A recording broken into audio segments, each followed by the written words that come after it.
Right now, somewhere in a crowded room, one person is the first to notice the silence. They feel it before anyone else does. A shift in tone, a joke that landed wrong, a friend who said, "I'm fine," in a voice that wasn't fine at all. Everyone else moves on. They can't. You probably know someone like this. Maybe you are someone like this. The one who reads a room in half a second. The one who remembers exactly how you said something, not just what you said. For a long time, science had no real name for this. People just called it being sensitive, being intense, being too much. But the real answer is far stranger and far older than personality. Your nervous system did not evolve to relax. It evolved to detect. For most of human history, the people who survived were not the strongest or the fastest. They were the ones who noticed the rustle in the grass a half second before everyone else.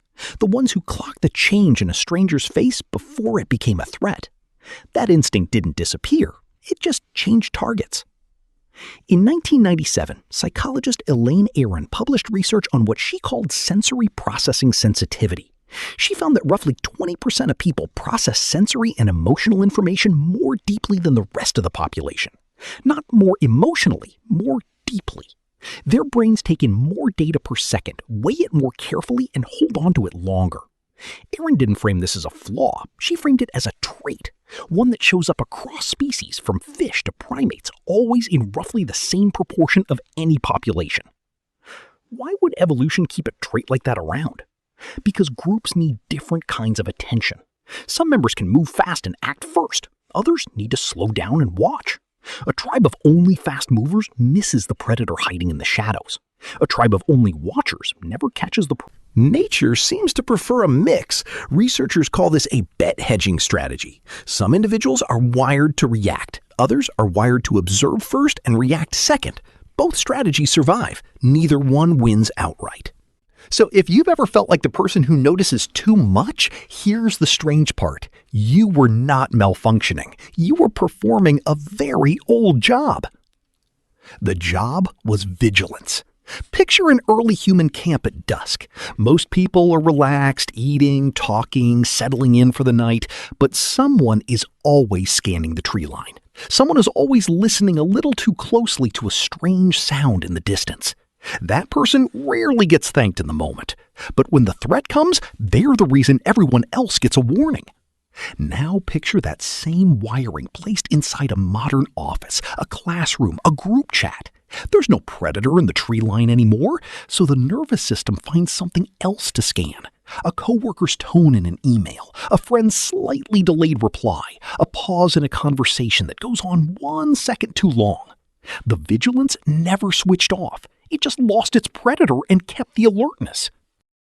This is where things get genuinely strange. Neuroscientist Bianca Acevedo led brain imaging studies on highly sensitive individuals and found something specific. When shown images of other people, even strangers, in emotional situations, their brains lit up in regions tied to empathy and awareness far more strongly than the average participant. Their mirror neuron systems, the parts of the brain that simulate what another person might be feeling, activated harder and faster. They weren't imagining other people's emotions. In a very real, measurable sense, their brains were rehearsing them. That's a heavy thing to carry into a Tuesday morning meeting.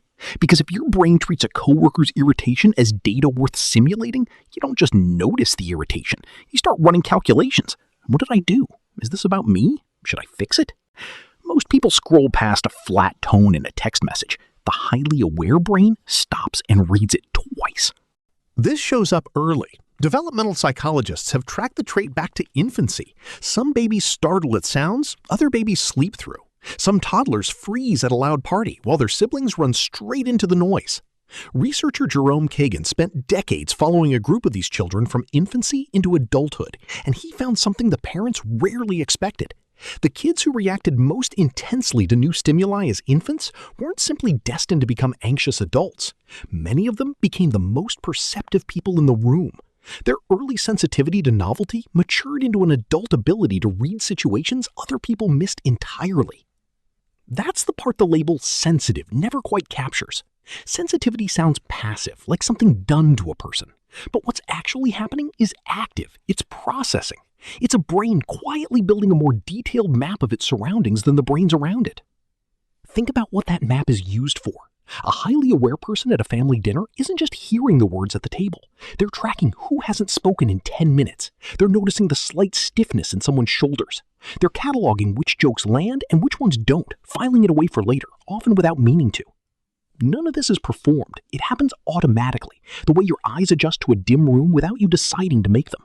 Here's the twist nobody expects. This isn't anxiety pretending to be insight. Multiple studies, including ones from psychologist Michael Plewis at Queen Mary University of London, point to something called differential susceptibility. The same heightened sensitivity that makes a person more rattled by a bad environment also makes them more responsive to a good one. Highly aware people don't just absorb stress more sharply, they absorb beauty, kindness, and meaning more sharply too. A sunset, a piece of music, a kind word from a stranger lands harder for them. Not because they're fragile, because their detection system doesn't have a volume knob. It only has on. So why does this trait so often get mistaken for a flaw?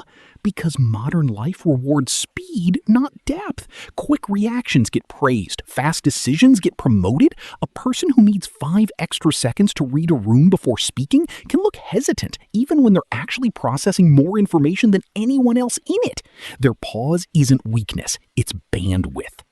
Think about what their brain is doing in that pause. Reading micro-expressions, tracking vocal tone, cross-referencing it against what was said last week, calculating whether this moment is safe. All of that happens before they say a single word back to you. This mismatch has consequences.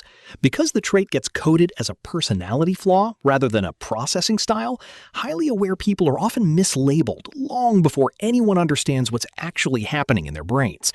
Quiet gets read as cold. Careful gets read as unconfident.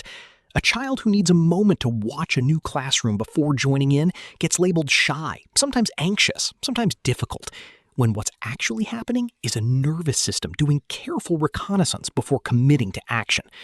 Psychologist Elaine Aron noted that nearly half of the highly sensitive people she studied described themselves growing up as the difficult or too much one in their family, despite showing no clinical signs of any disorder. The trait wasn't pathological. The mismatch between the trait and its environment was. That mismatch compounds over time. A person spends years being told to toughen up, to stop overthinking, to relax. Eventually, some of them start to believe their own wiring is the problem. But the wiring was never the problem. It was simply built for a different kind of world, one with fewer rooms and more horizon. There's a modern mirror to all of this, and it's not subtle. Open any social platform and you'll see a constant stream of tone, mood, and emotional signal from hundreds of people at once. For someone with an already heightened detection system, that's not background noise. That's hundreds of tree lines to scan at the same time. And it came with a kind of quiet importance nobody fully acknowledged, then or now. Researchers studying sensory processing sensitivity in digital environments have found that highly sensitive people report faster emotional exhaustion from social media, not because they care less, but because they're processing more per scroll than everyone else. It explains something a lot of people feel but rarely say out loud. The exhaustion of being around others isn't about disliking people. It's about the sheer cost of running that many simulations at once. There's another layer to this that rarely gets discussed. Highly aware people often become the unofficial regulators of the groups they belong to, not because they ask for the role, because they're the first to sense when something is off, so they're the first to act on it. They check in on the quiet friend. They change the subject when tension rises.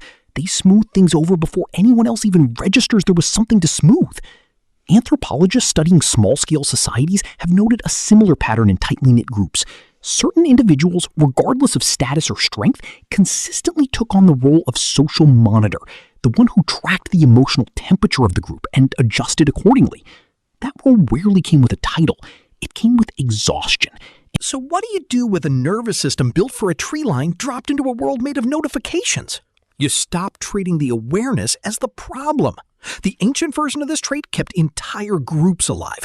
The modern version still does the same job, just in smaller, quieter ways. The friend who notices you've gone quiet before you've said anything. The colleague who senses tension in a meeting before it becomes a conflict. The person who remembers exactly how you like your coffee because they were paying attention the one time you mentioned it 3 months ago. That isn't overthinking. That's an old survival skill with nowhere left to point itself except at the people around them. It's worth asking what the world loses when this trait gets trained out of people instead of understood.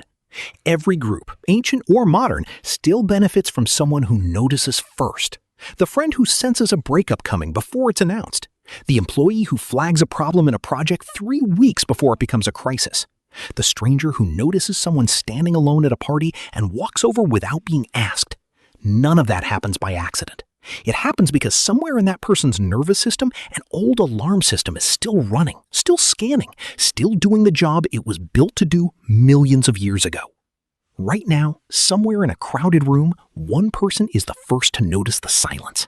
And for most of human history, that person was the reason everyone else made it through the night.